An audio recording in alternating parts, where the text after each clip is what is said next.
How's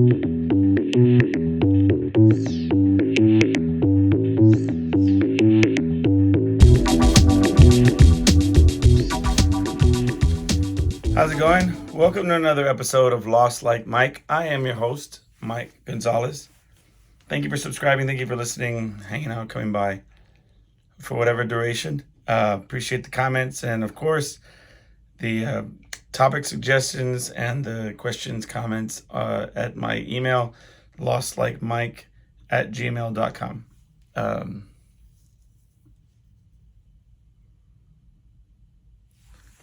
This week's been okay. It's been a decent week. I think somebody was saying how quick August went. I don't even remember the summer. It just sort of, from my birthday on, it's just been a blink. I don't even know how we got here, but we're already in September, so there you go. I don't know what episode we're on. I think this is episode 60 or 59, 60, something like that. So I'm pretty stoked about that as well. Today was a good day. I went back to church, haven't been by, and since I last mentioned it on the podcast.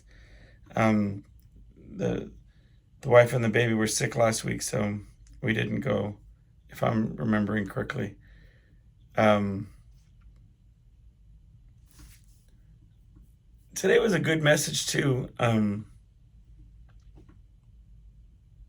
my life, the message today had to do with the idea of being meek and gentle. There's this saying, this expression, it's from a Bible verse. It says that the meek shall inherit the earth. And all my life, I've been conflicted by this. I think with many people, should have found some kind of uneasiness with the idea of the meek inheriting the earth, because of the idea of what is the definition of being meek. And I came up Catholic, and I went to Catholic school. So I had heard it and even heard definitions or descriptions of what it means to be meek. But I had always interpreted as like timid or gentle in sort of in a weak definition of the word, like and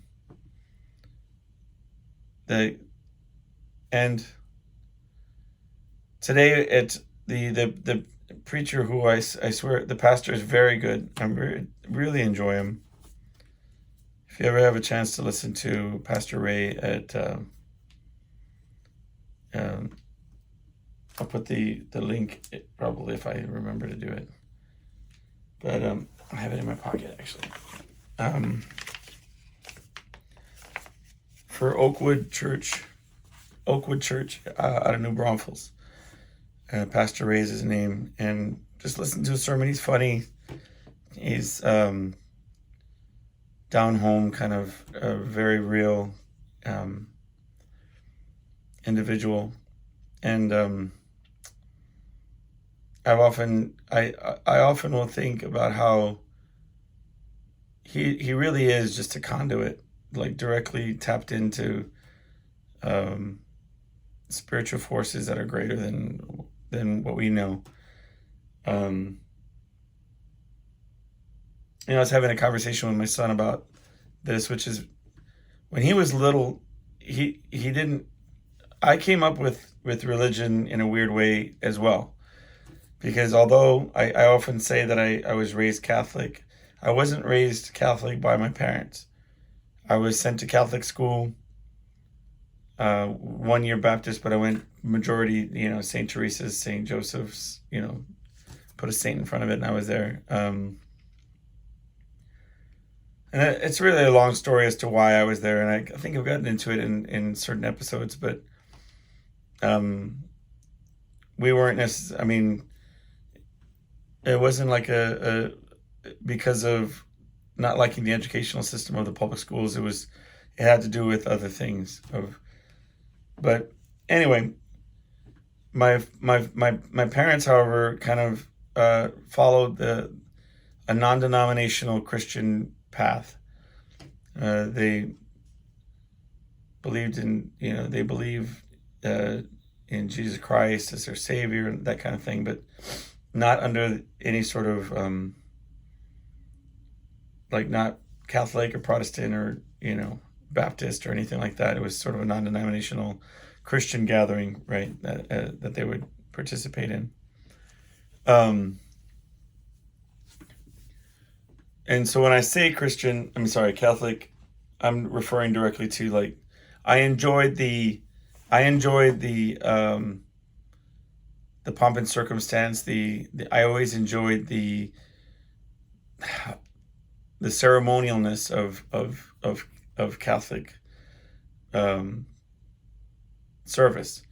I liked that it was sort of the same way every time, short of the message that the priest would give. Everything else was sort of in a pattern. Every time,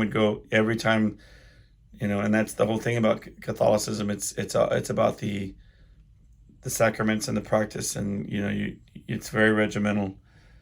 And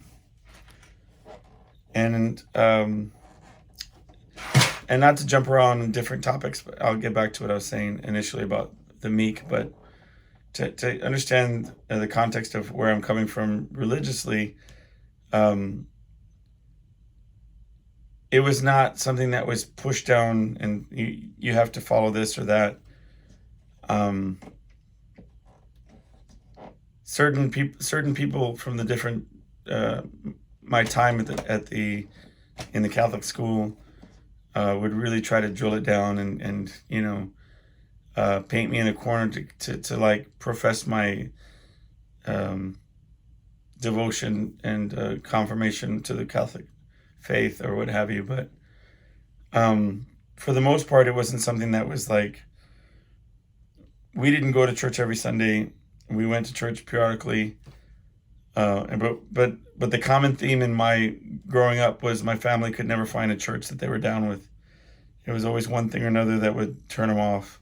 I remember one time I got up to go to the bathroom in the middle of the preacher's sermon, and the preacher called me out in front of everybody and was like, something to the effect of, "Don't walk away you're hearing the word of God," or something like that. And I was like, well, I'm going to pee myself. So I think God understands that he doesn't want me to pee myself. And my dad, I remember he got upset. To his credit, he got mad at the preacher, and walked the family out because, I couldn't control the fact that I all of a sudden needed to really go get super bad. And I was a little kid, so whatever. But anyway, it was one thing or another. We never found a church that we really got down with. But with my son, being that I had him for such a limited amount of time, I would talk to him about spirituality. I would talk to him about morality and ethics and different things. But I wanted him to find his way to God in his own way. And I feel like even to this day, he's still doing that. And the other day we were hanging out, which is a really cool trend that's going on right now. I've been spending more time with my son than I had in the past, which I'm really excited about. I mean, he's 18. He's got a lot of questions and a lot of things going on in his life that I think that maybe I'm able to offer some insight to, and so that's really exciting for me to do that. But the other day I think we were just talking about different things, and he says he starts asking questions about. As a matter of fact, I'll give you a play-by-play. we were talking about me going to church today and how we were on the phone and we were playing Fortnite together. And I was saying, I probably can only play, 1 or 2 more games because I'm going to go to church in the morning and I need to get some sleep, whatever. And he was like, okay, you're going to church? And I start, in about like, well, yes, are you going to make fun of me or whatever? And he was authentically, like curious. And I was trying to explain to him in between, like, oh, totally go around that corner and like slow down, you're gonna get blown up or whatever, while we were trying to play these video games. And then I was saying, yeah, let me tell you about Jesus Christ, and you know what I mean. Somebody is walking back and forth in front of my front yard, and the dog's getting upset. In case you heard the dog barking on the audio version, if you're watching YouTube, it doesn't matter. It's still you just hearing it, but I was wanting to point that out. The dog's like trying to get after the person. Oh, on a side note, not to go on a second tangent, but proof positive, last night we hadn't turned on our porch light. And so it's a very dark in the area across the street and, around on my street at night, except for right in front of our house, which is under a street light. Doesn't matter. Let me get to the point. So across the street and to the right, one of my neighbors didn't have their porch light on either. But for whatever reason, the man who lives there decided that he was going to go look for something out in his motorcycle with a flashlight. So especially if you're a dog or whatever, what is like the most stereotypical thing that a thief can be doing in the middle of the night, other than creeping around with a flashlight, right? Well, my dog just does one time and then went on to like do something else. But give a guy in the middle of the day, right, just walking down the street, and my dog loses it. It's just, my dog has no sense of danger. Just, try to give it forgiveness, but whatever. Okay, so sidestep back to the conversation about religion. And so my son did mention that he wants to get together and just talk about, the things that I was saying. And to his credit, he said, I would like to talk about these things. Can we just not do it while we're playing Fortnite? And I said, absolutely. That's fine. But, yeah, I mean, my take on organized religion is pretty simple. Nobody really has all the answers. I'd love to have a definitive answer, and there is faith and there is, belief and things like that. But the things that I do know regarding like why I feel like we benefit from going to church under the umbrella of an organized religion, is number one, the sense of community. I think that when you get a ton of people together in one room, their energies kind of really do amplify. And the sense of connectedness and the sense of, and then when there's real insight to be found in the Bible, especially if let me say a word, and hopefully it's the right word, if it's wielded by somebody who is not out to just spin it for whatever their motivation is. Like, I really think this Pastor Ray, he strikes me as the type of person who, like right now, his sermon he has a whole, I don't know how many weeks, he said it's going to last as long as it's going to last. But he was on vacation, ironically enough. I mean, not ironically, but he was on vacation for several months over the summer, and he was driving around America. And while he was driving around America, his experiences and the things that he was going through inspired a series of sermons that are under a theme, and it's well thought out. It's well planned out, and it's thorough, and it's very well done, and it seems very sincere and not like forced or. And he did it on his own time, like during his vacation. Like when I was on my vacation, I could not tell you, I mean, one thing about anything productive. I mean, I just was on another planet as far as but there's something very sincere about his love of Christ and his desire to make the world a better place, and it's very inspirational. But today's was about being meek, because his theme has been about the Sermon on the Mount and the lessons that Jesus was teaching during this time. And the idea basically was, that we should look to that to see how we should be acting in the world. And he was like, today's was about being meek. And I used to have this take on that as being religion trying to control the masses. Oftentimes you hear about people talking about religion, and it really was during early Old Testament sort of kind of times. Religion was really the law. In a lot of cultures, you'll find that people will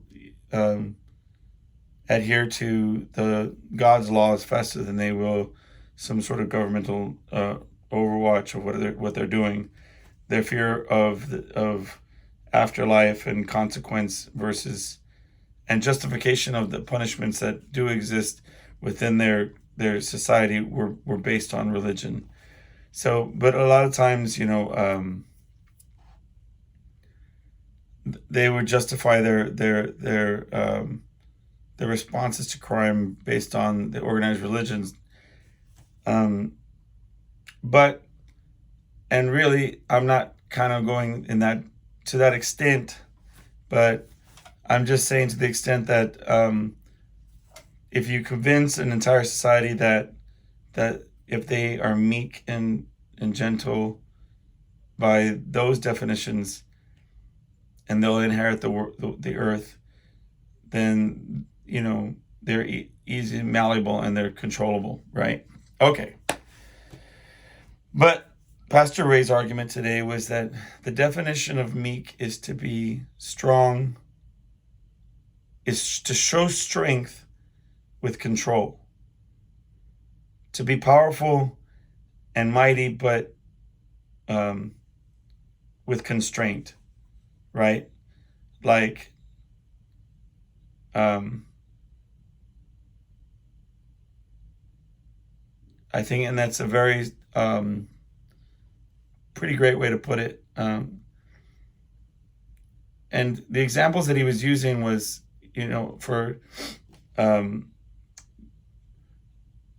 to approach situations like if somebody upsets you, right, and they raise their voice at you, not to match them and excel, like exacerbate the situation, because when you yell at somebody and they yell back, and then it just grows and grows, right? His point was to meet it with tenderness and a reduced volume instead of raising your volume, and how much of an impact that would have, right? And a lot of his references he was using to sort of illustrate his point about this had to do with marriage.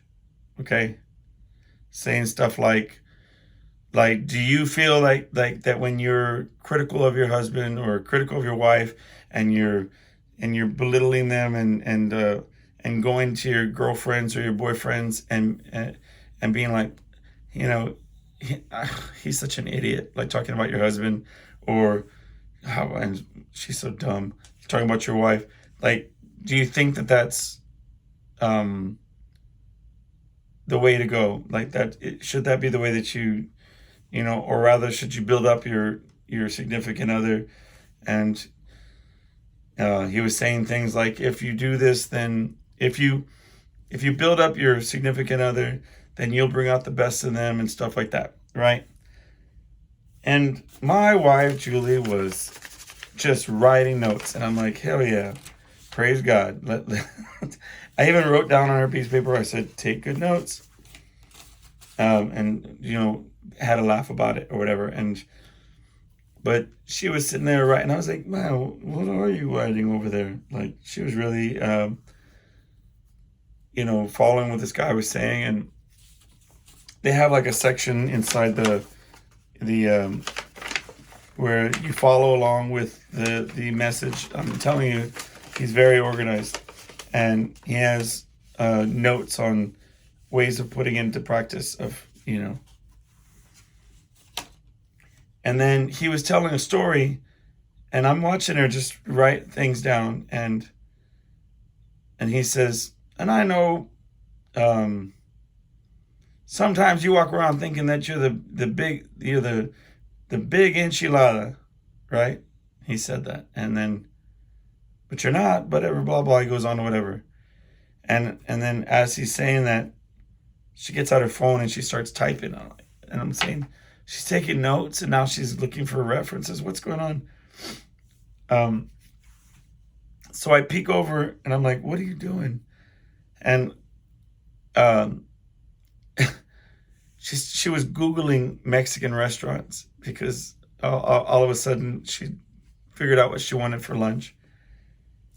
And I was like, that's what our problem is right there. Like, this guy's giving real truths, and showing how to, because even one of the things he said was, you don't know how many good marriages have fallen to these constant small swipes at each other that you think are harmless, and it was things that I felt like she could very much benefit from hearing. I'm not putting our laundry out there or saying something negative. I'm just saying everybody can benefit from hearing an occasional reminder to value the person you're with. That's all I'm saying. And very key lessons like great marriages come from good forgivers was one of the things that he said. I have to think about that one for a minute. Like, if you're able to give forgiveness well, then you'll have a strong marriage. Because a lot of times in marriage, you have to forgive and move on from, and not hold the grudge or maintain any sort of chip on your shoulder regarding things. And we all have a tendency of doing that in our friendships and in our relationships at work. And I get it, but anyway, I mean, as you can hear, I retained quite a bit of it, and I really took it to heart. And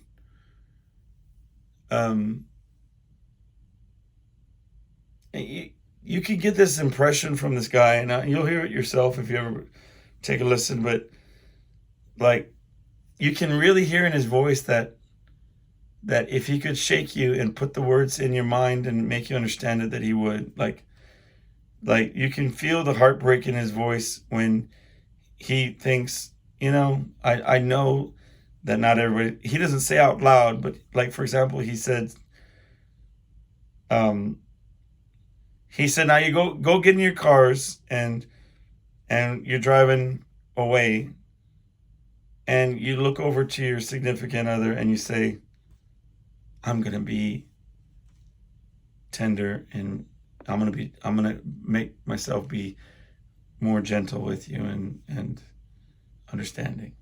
And then when you don't get a response, yell at them and say, I said, you understand? I'm gonna, and be like, I'm gonna be more gentle, He was saying how that don't bother saying any of those things, because unless you truly like surrender yourself and know that you can't do it on your own. It's not that easy. I mean, but you could hear it in his voice that that it pained him to think that he could lead. He was trying his best to lead the flock to understanding and the pain of knowing that not all would follow. You know what I mean? But that's the mark of somebody who really cares. And I thought that was really good. But, I think that's an extension of the ideas that he was talking about, is what happens when you acknowledge these truths and you try to live by them, right? And then you feel like maybe you're not seen, or it's not being reciprocated by those that you're surrounding yourself with. It makes you want to, anybody would be frustrated, right? If you're trying to walk the good walk and you're trying to be,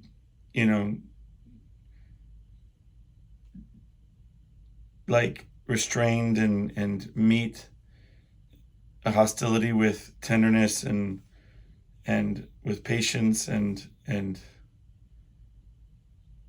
I guess it's so difficult, because patience can last for an extent, but at what point do you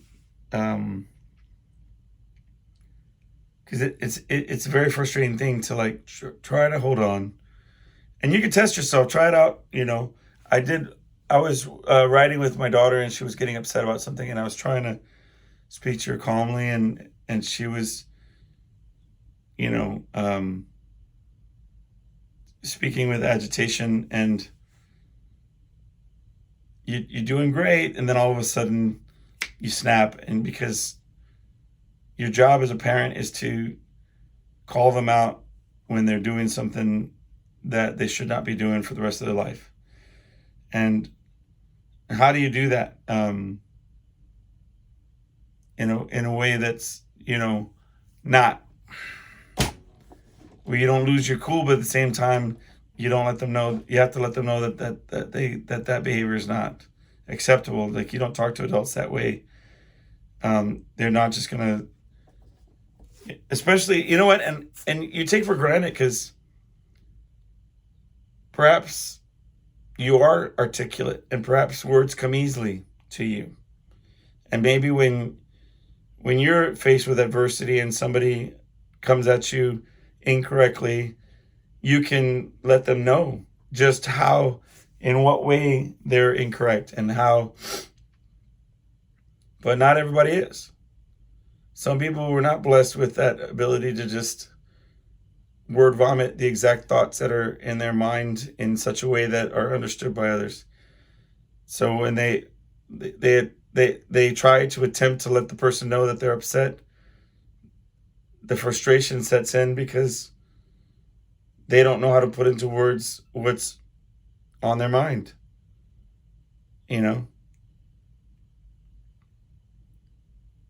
It's like I told my mom, she was saying how she thinks of these things after the fact, and maybe this is beneficial to other people, but I told her to get a notepad and to set it by her nightstand, and to take time periodically to think about the things that she wants, like life goals and things that she wants for her happiness, things that she's dissatisfied with, changes that she'd like to see made.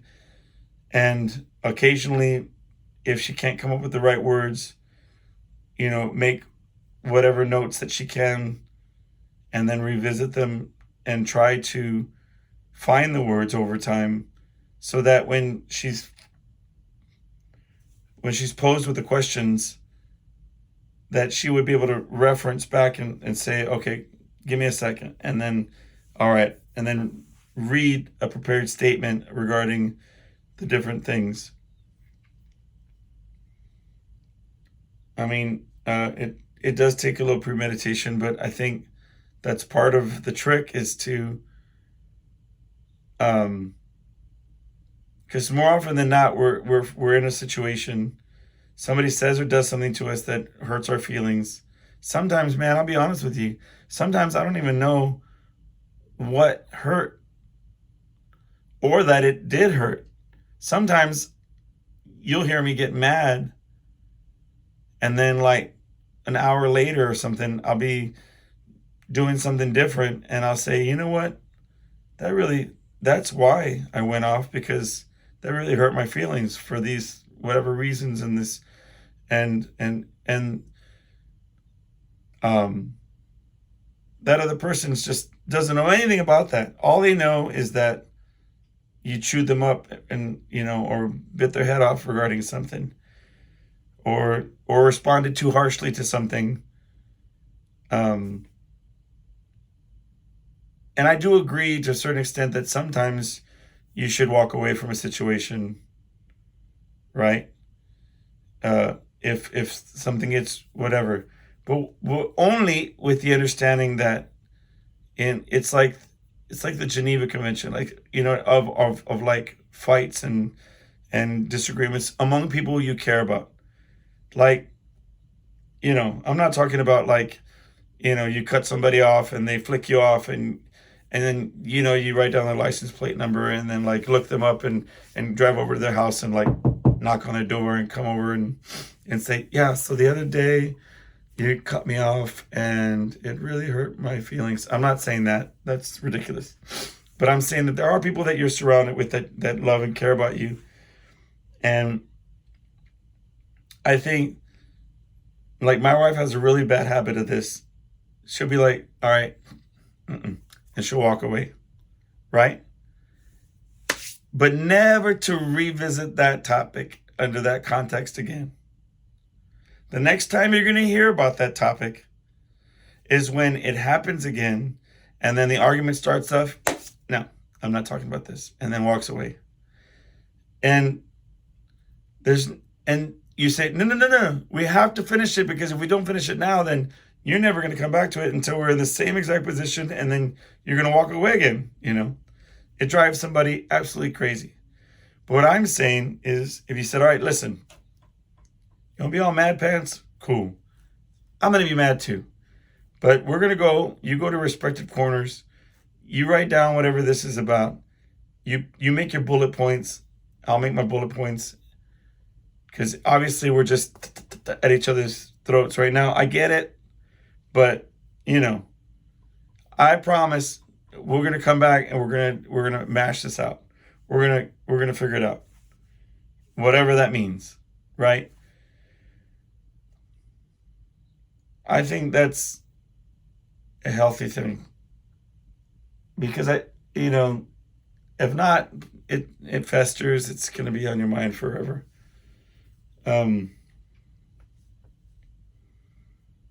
Anyway, that's a whole lot on that, but I'll see my notes. But the Mexican restaurant we ended up at was really good. It was expensive, but it was really good. I think everything down there is expensive, but yeah, I'm probably, anyway.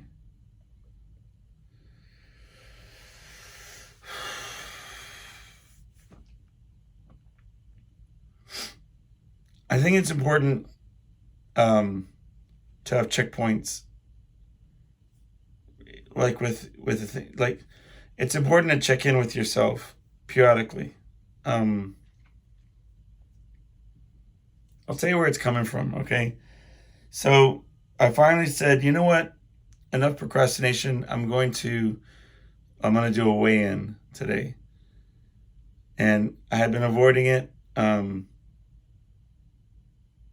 even when I went to go to have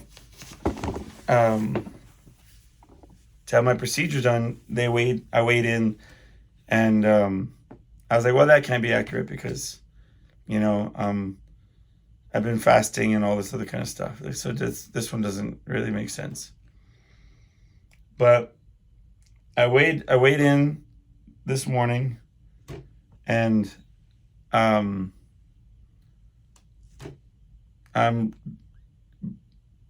back to a heavier state of being kind of just off the rails. I mean, just all over the place, just not in a good place. Like of any of those types of goals, I've been sort of kicking the can down the road and saying, all right, once I settle in with this, I'll get to work on this. I had a talk with my mom about that as well. We've been having conversations every day, and one of the topics is sort of, when do you got to put up or shut up. You have to, like Sam Elliott says in Tombstone, you either get to live in or get to dying. Such a powerful statement if you really let it hit you. But when you say, I want to start fill in the blank. I want to set up a good habit blank.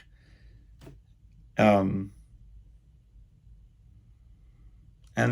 the idea is wanting to do something,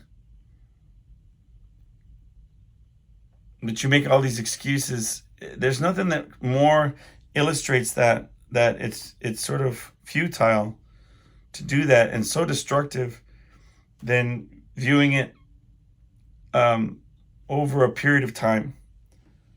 Like, for me, it's this podcast where I've said it over, or in early episodes or in different times. You hold yourself accountable, and all of a sudden you see, well, why didn't I start it after episode whatever it was, 20, or what derailed me after this episode, or when I was on this path or that path, but even as I talk to my mom, she's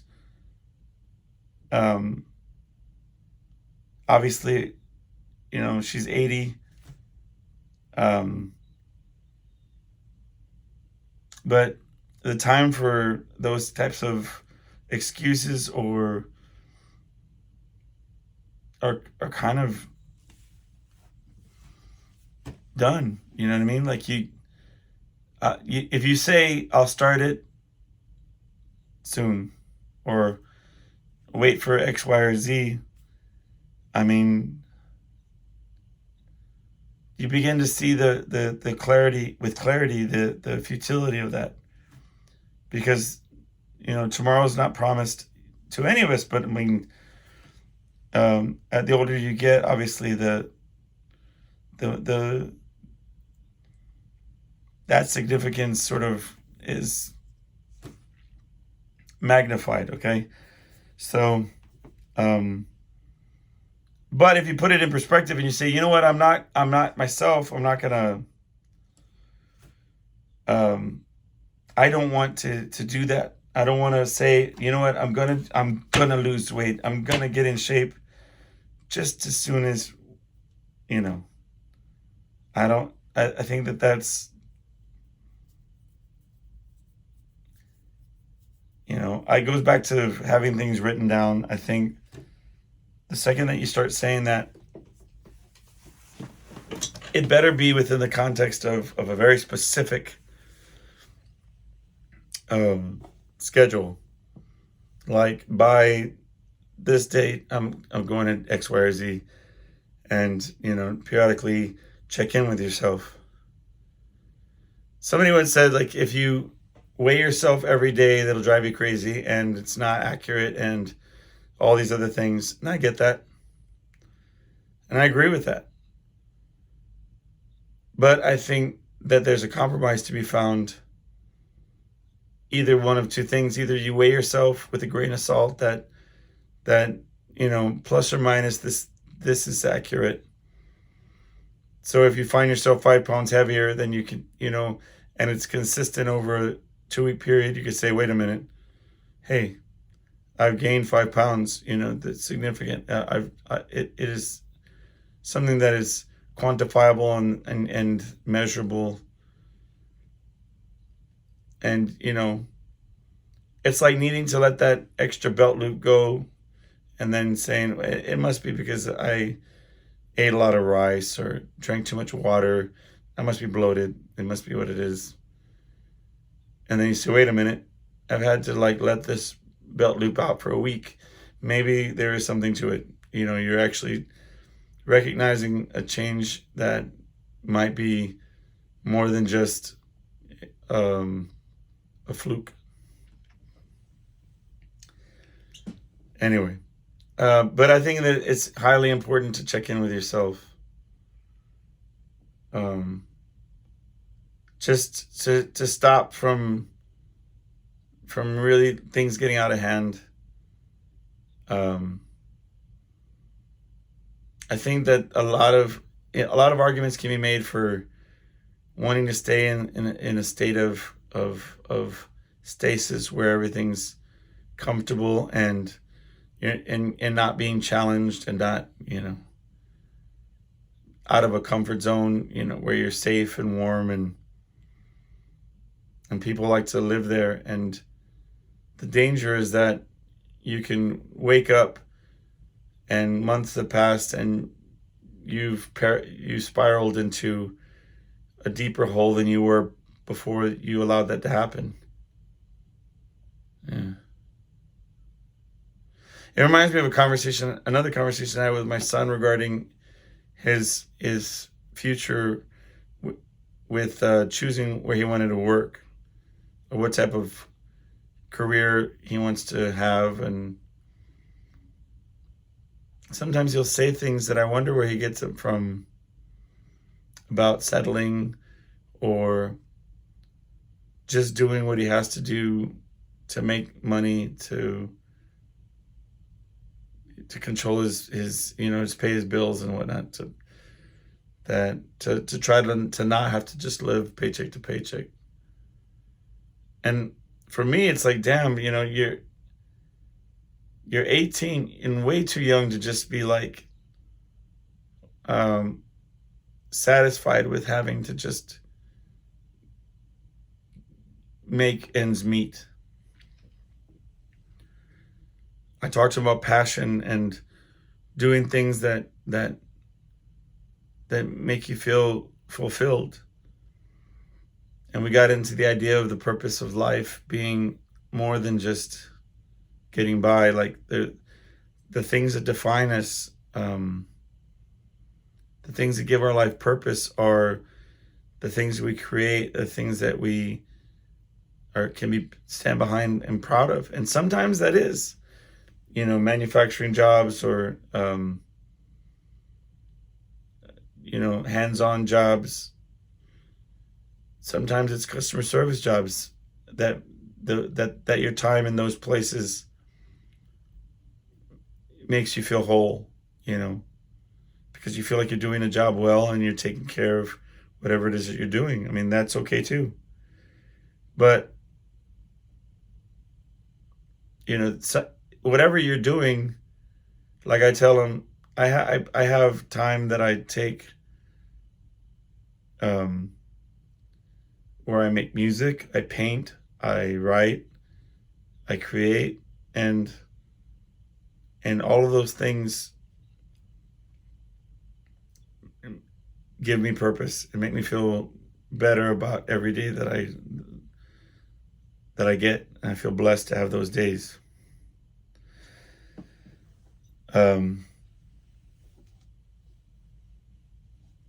And I know for him, he enjoys certain things, and I want him to do those things, like race car driving. And I told him, you can get in an amateur circuit and you can get like a car with sponsors and raise money for practice time. And there's steps to follow to do do those things, and you would be following a passion, and it would incentivize you to even get in shape. And because I know those racers will even try to lose every ounce of weight they can to make themselves as little of as of a restraint as possible on their vehicles. I don't know. I mean, you hear about those whatever Indy 500 racers, whatever. Same thing with jockeys. All of them, they treat their health and well-being as directly relevant to their success. Anyway, but my point being that if that's his passion, cool. Then we had to find ways to making that part of the mix again. I painted my cat. The greatest pet that I ever had. If you're watching on YouTube, here I'll bring it up so you can see it. Maybe I'll. I don't know. Depending on what light it's like, it looks better or worse. But it was the greatest cat that I ever had. His name was Chester.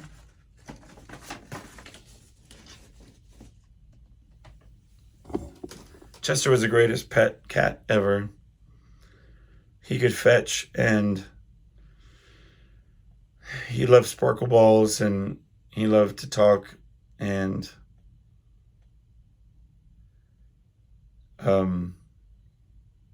he would sit on his butt and lean his back against the wall, and he was kind of chubby.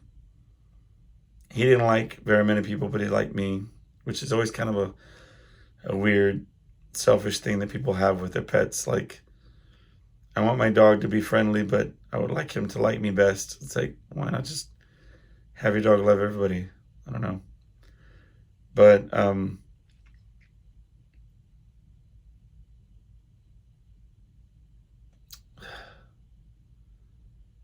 when I got a divorce from my first wife, my cat stayed at somebody else's house, and he died.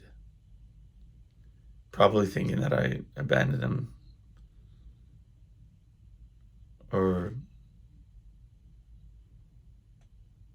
and it was one of the hardest things I've ever had happen. I really let him down, and I've never had another cat since, and I never will. But anyway, the other day I was trying to think of something to paint, and it's just watercolor, mixed media, but I used some charcoal and some color pencils for fun. But yeah, I've never really talked about that one, but never forgave myself for that.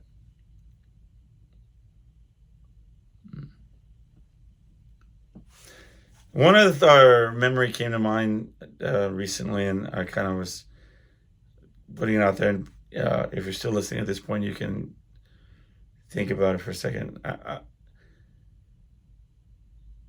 I was in college, and I was we were having this business course on presentations for like sales pitches. And my professor told everybody in the class, we were in these different groups, hey, we're going to do a rough draft presentation. I want everybody just to gather your notes that you've established and come up here and spitball and brainstorm your idea in front of the class. And we can help you develop your presentations that we're going to be due like at the end of the semester.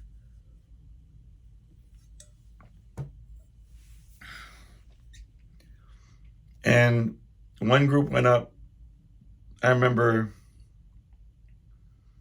and they were making jokes about their product, and they really didn't have anything. my group had really good notes, but I was going to be the designated main spokesperson. So I went up and, much like right there, I just said, but when I got in front of the class, I started in and I said, well, here I'd like to talk about this, and I'd probably like to start mentioning this and this and this and this, and well, and that's the way I was giving the presentation. I was saying that the following things were part of but I was thinking it through and using a lot of ums and pauses and and when I finished the presentation, I don't know what possessed my professor, but he went off on me. I mean, ripped me to shreds. Just went off and told me off, like, how horrible the presentation would be, that I needed to, like, have ever heard of an idea of practicing, and 90% of what you just said there was ums and ahs and oohs, and why don't you try actually saying words? And I just ripped me up, even to the point where I was kind of looking around the class like, did I misunderstand the instructions? But I just took it and I internalized it, and I wrote out the 10 to 15 minute presentation. I made the charts, I made everything, and I went over that and over that and over that and over that. And I showed up to the presentation, and you would have thought that I was on Shark Tank. Like, I was articulate and competent, and I ripped the whole thing, like, Actually, it's funny, a situation happened that day that was completely out of character for me, but this other group, which was made of several, like, ex-military people, well, they did their presentation, and then I went up for my presentation, and I had a dinner coat. I had a sports coat that was given to me free by the college. It was for poor people that couldn't afford to go get suits for their presentations. And so I get up in front of the class, and then these Army guys start heckling, and I don't know what possessed me, but I said, "Hey, are we gonna have a problem here?" And the guy says, "You want one?" And I said, "No, I want the same respect that I gave you when you gave your presentation." And he shut up and didn't say another word the whole time. Oh, he did say, "Who is this guy and where did he come from?" Right? I guess because I had presented myself as somebody who was shy and not the type of person that would stand up for himself. But that's one of those situations where, I don't know if this happens to other people, but it could be a random Tuesday night, and I could be just laying in bed getting ready to fall asleep, and all of a sudden that situation will pop back up in my head, and I'll hear him say that, and I'll hear what I said in response, and I'll be like, ugh, like it relives itself in my mind. And I have about a dozen of those, at least a dozen, that'll periodically just pop in my head and haunt me from time to time. Sometimes when I said something favorable, sometimes when I choked and should have said something else.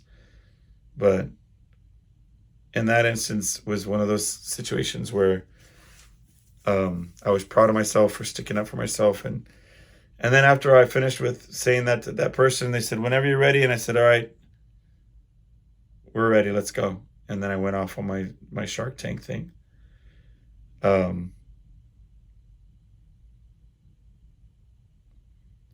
it goes to show you anything that if you rehearse and you work at and you really try for. I mean, I could have sold ice to Eskimos that day because I just was so prepared. Oh, but my point was, what was his approach correct because he got the end result correct, right? Like,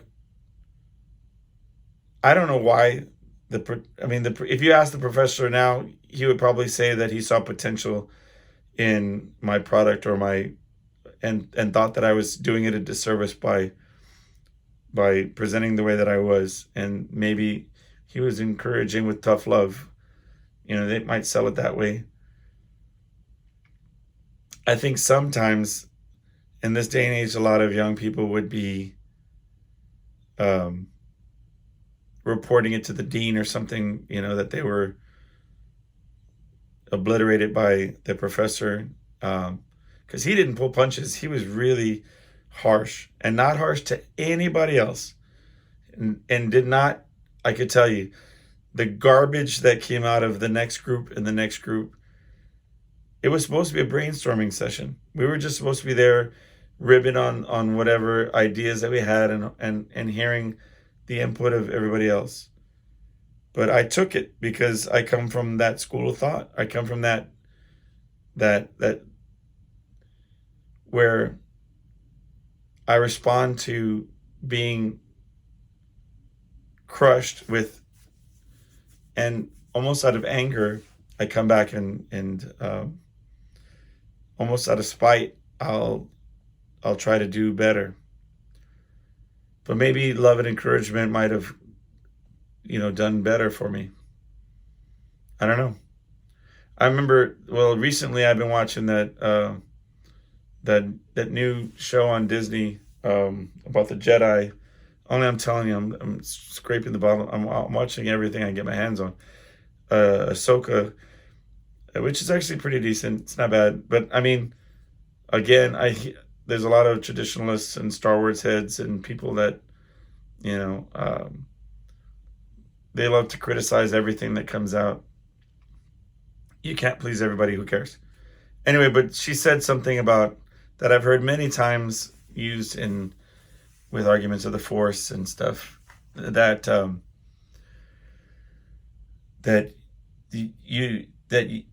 anger and that they'll give you power very quickly, but then you lose balance, right? Like you'll stumble. And I think that's probably, maybe that's short term, my anger and wanting to do something in spite to spite the professor kind of pushed me to do better. But, I don't know. It was on my mind, so I wanted to share it with you guys.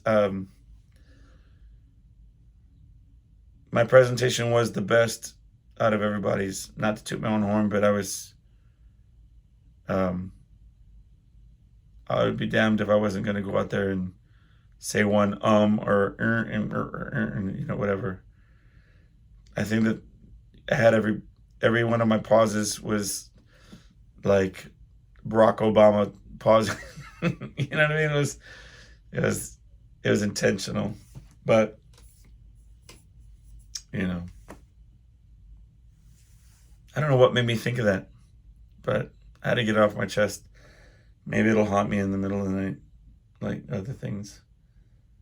All right. Anyway, be meek, be tender, be gentle. Take care of yourselves, and I will see y'all next week. God bless.